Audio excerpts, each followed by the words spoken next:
लक्ष्मीकांत त्र्यंबक कसबे जिवंत का मृत्यू? आत्महत्या करणार असल्याची हस्तलिखित चिठ्ठी मिळूनही पोलीस प्रशासन गप्प का?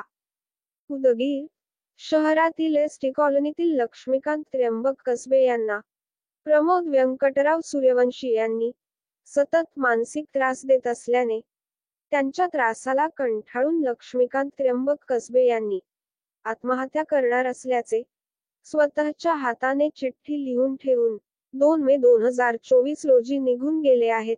तेव्हापासून ते आजपर्यंत जिवंत आहे किंवा नाही हे माहीत नाही. आत्महत्या करण्याचे कारण चिठ्ठीत स्पष्ट लिहिले असतानाही पोलीस त्रास देणारे इसम प्रमोद व्यंकट सूर्यवंशी यांना आजपर्यंत पकडले नाही.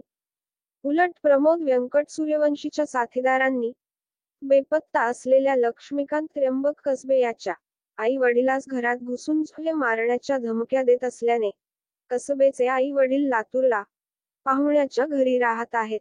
आईने तक्रार देऊन 15 दिवस झाले. परंतु पोलीस प्रमोद व्यंकट सूर्यवंशी या सध्या पाठकच केले नाहीत. उलट धमकावणाऱ्याकडून कसबे कुटुंबास धोका निर्माण झाले असल्याचे नातेवाईकांचे म्हणणे आहे. तक्रार देऊन 15 दिवस झाले, पोलीस कोणतीच हालचाल करीत नसल्याने पोलीस लक्ष्मी दर्शन घेऊन गप्प बसले का, अशी शंका पोलीस प्रशासनाबद्दल निर्माण होत आहेत.